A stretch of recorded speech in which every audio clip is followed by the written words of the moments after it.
Hello and welcome to the opening show of our primetime series, What Would You Do? If you see something and you think it's wrong, do you step in or do you step away? What people say and what they do aren't always the same. That's why our hidden cameras are so revealing. In our first scenario, we weren't sure what to expect when our opinionated man behind the counter meets the Muslim woman in a headscarf. Deep in the heart of Texas, at this little roadside bakery, bigotry is being served with a coffee and bacon. Sir, I had a question. No, ma'am. We don't serve Muslims here. I'm sorry? This is America. We're at war with your people. I don't know what you think I am. I'm just trying to get an apple. Well, you're a terrorist is what you are. So... Excuse me? You got to take your business elsewhere. We don't serve your kind here. The other customers at this bakery near Waco seem to hear everything, but they barely look at the Muslim woman, even when the language is tough to take. Get back on the camel and go back wherever you came from. Sir, I'm an American. I was born and raised in No, this you're not. country. Americans don't wear towels on their head. Muslim Americans say these are words they hear all the time in all parts of the country.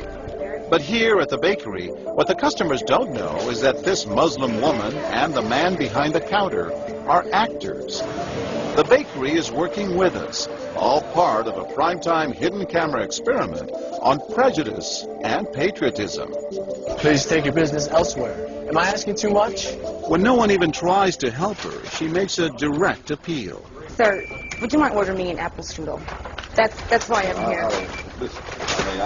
I can give you the money. I have no problem. That's not a problem with me. Please, no, sir. Huh? I'm not going to let you order. But when he gives her the cold shoulder, she finally just leaves. You could have helped her out. You could have spoken up. Why not? Me speak up for her? Well, if he tried to do some harm to her or something, then I would have. But why not try to set him straight? I really think that a person that owns his own business should be able to say who they sell to. She's not American. Others seem to agree with our actor as to who's an American and who's not. Is it all based on the way we look? I'm an American citizen. I just would like an apple strudel, please. Well, I'm sorry. Then why don't you dress like an American? You're this so is American. for religious purposes, sir, and I don't think you have any right to say anything. So I'm religious. I don't wear, Halloween costumes around. I mean, am I wrong here, sir? Not me. I run my business the way I want to run. That's right. Don't come in here without shoes and skirt on. This customer is adamant that the man behind the counter is doing the right thing. I'm ready for you.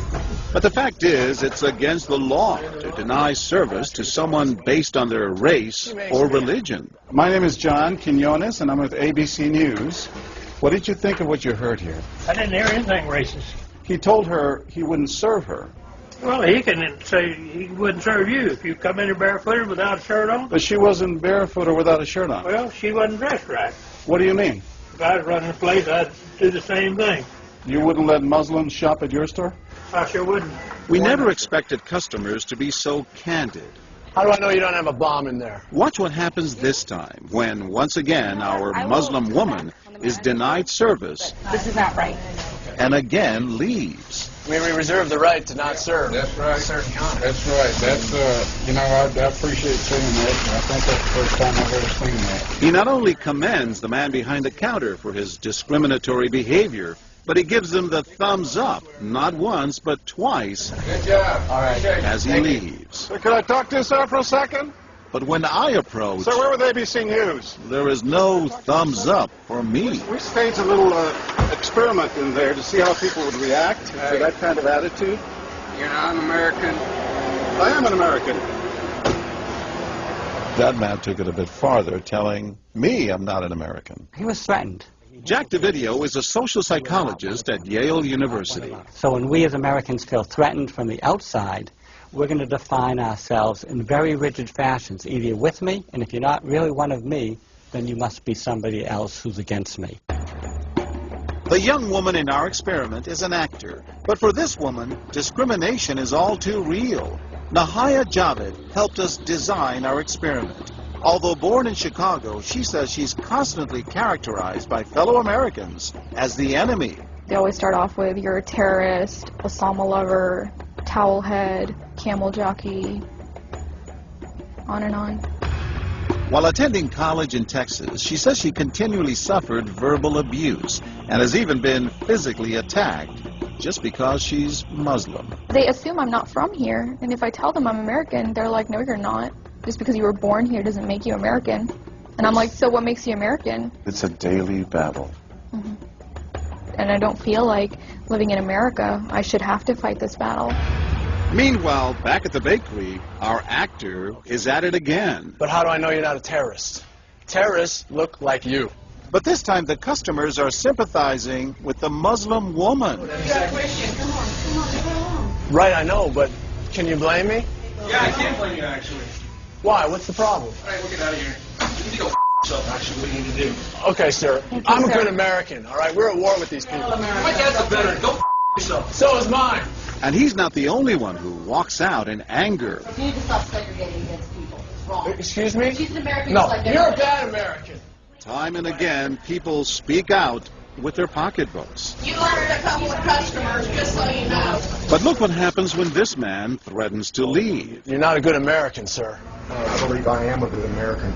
My son just came back from serving in the Army for over a year in Iraq, and that has nothing to do with her rights. I understand that. Thank you, sir. And I hear what you're saying. But I can't believe you would be so discriminatory. I'm deeply offended by that. I'm sorry to offend you, sir, but I've got to live with myself. Seething, the man vows to fight back. I will let people know this. I've stopped here every time I come by this place, and I'll never stop here again. Why did folks get so upset? They saw an injustice. It's justice that binds us together. It's justice that makes us a society. Any threat to that kind of sense of justice and fairness undermines the entire system. You're really not going to serve her? No, I'm not. Perhaps that's why more customers are outraged by our actor's hateful behavior than approve of it. You're not dressed like an American. But no one is more persistent than these two young women who can't believe what they're hearing. Take your jihad, take it back out to the parking lot. Excuse me? I mean, I got to protect my customers, okay? You're really offensive and disgusting. Well, I'm sorry. I'm just trying to protect you here. Thank because you. you don't know what's going Dress on. like that doesn't mean anything. This is a How do you know? culture. You These people so are trying to ignorant. kill It's Americans. disgusting. It is my culture. So you're ready to serve me, but you're not ready to serve her. You're obviously dressed like an American. Big deal. She's Muslim. And unlike the others, they don't just leave in anger. They stand their ground. So you're going to regulate what people wear? Yes, because I believe Are you the the degree of... manager? No, I'm not the manager. Can I speak to your manager? I'm John Quinones with ABC News. It's only when we catch up with our heroines that they finally let their guards down. I'm with my friend who's, Muslim, and it's, I've just seen how people treat them differently. And it really hurts me. Just watching them stand up for what they believe in touches Professor DeVideo. In a way, they defended America. And I was impressed by that, because they wanted this to be a just society, a just place, a just bakery. I'm John Quinones. And remember this man whose son served in Iraq? He's also moved to tears. Every person deserves to be treated with respect and dignity. No matter how In they're every dressed. situation, no matter how they're dressed. Never have we seen reactions so polarized, from a thumbs up for prejudice to an emphatic thumbs down. Go yourself. Two different Americas, both convinced they're patriotic. At the end of the day, 13 people stood up for the Muslim woman, while 6 sided with the clerk. But the majority of the bystanders, 22, did or said absolutely nothing. That's what's most frightening to Muslims like Nahaya, who was watching our experiment. In fact, so frightening that they often avoid going out by themselves. It's really sad because I'm old enough to be able to do things by myself. I shouldn't need a chaperone all the time. But that one time that I'm alone and something bad might happen, I'd rather be safe than sorry. Hi, I'm Nahaya. It's no wonder this young woman was so moved by the people who came forward to protect a stranger who just happens to be Muslim. Thank you so much for what you did, and I wish more people would do these type of things. And I do too. it would make my life a lot easier. God go with you.